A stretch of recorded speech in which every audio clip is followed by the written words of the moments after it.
Hello children, I am Krishna ma'am and today I am going to take the second chapter of your geography book, Landforms. So in this chapter, today we are going to study what landforms are and different types of landforms. So let's discuss and understand what does the word landform means. Actually, landforms are natural features of the landscape, natural physical features of the earth's surface, for example, valleys, plateaus, mountains, plains, hills, or glaciers. The surface of the earth is constantly changing. The change in the surface is due to the internal and external process. So, the forces that affect the earth crust can be broadly divided into two: exogenic forces and endogenic forces. Exogenic forces means external forces like river, wind, glacier and sea waves. And when we talk about the endogenic forces, these are the forces that are within the earth, like volcanic eruption and earthquakes. So now we can see how the landform can be divided. It can be divided into three main categories: mountains, plateaus, plains, or we can also say valleys. So now let's talk about the mountains first. So children, you can see these are the mountains. So when we talk about mountains, what are mountains? A mountain is a mass of land considerably higher than the surrounding area. Mountains are groups of very high hills forming long chains called ranges. All the mountains do not look the same. Some are very tall and have pointed peaks. Some are not so tall, and the mountains that are tall and have pointed peaks are called young mountains. And the Himalayas are an example of young mountains. So children, now you understand what mountains are.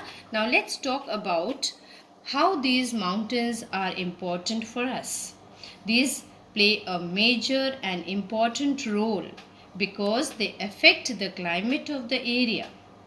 Mountains are important because they provide water and food to millions of people around the world.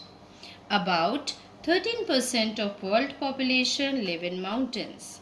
They are a major source of timber. They provide habitat to millions of birds. So now let's talk about how these mountains are formed. So when we talk about the formation of the mountain, these mountains are often formed by movement of tectonic plate in the earth's crust. When these plates move, they move very slowly and it takes millions of years to form mountains. When we talk about different types of mountains, there are three main types of mountains: the fold mountains, the fault and block mountains, and volcanic mountains. They get their name from how they were formed. So let's first discuss about the fold mountains. These mountains are formed when two plates run into each other or they collide. This force of plates run into each other and cause a fold.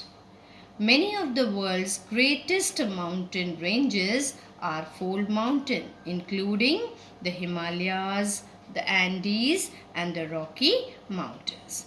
Now let's talk about the second one, the fault and the block mountains. In this, some large block of rocks are forced upward, while others are forced down. The higher area is called a host and the lower area is called Gabar. Coming to the last one, the volcanic mountain, they are caused by the volcanic activity. When a volcano occurs, magma erupts to the earth's surface. This magma on the surface of the earth hardens, forming a mountain. Mount Fuji in Japan and Mount Kilimanjaro in Africa are the examples of volcanic mountains. So now children, you might be clear with this, how these mountains are formed. Now children, let's talk about the valleys.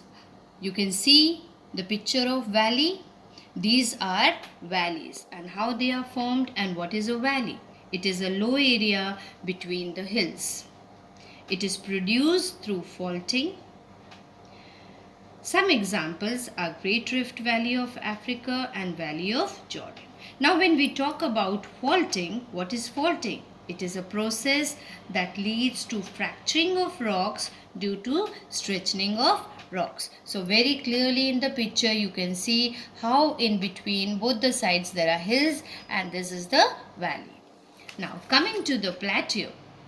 You can see in the picture it's like a tableland. So what a plateau is, it is a broad and flat area of land rising sharply above the surrounding area. So see, it is also known as a tableland. And they appear like a tableland. The Deccan Plateau of India is an example of it.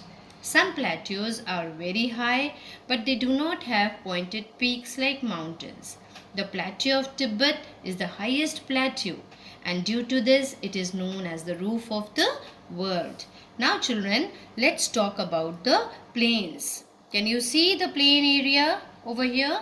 Yes. So what is a plain?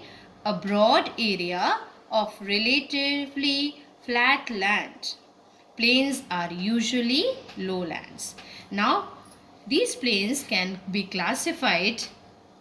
Okay, so when we talk about the classification of plains, the first one is the structural plains and the second one is depositional plains. So talking about the structural plains, these plains are formed by endogenic forces. Children, earlier I have explained to you what are endogenic forces.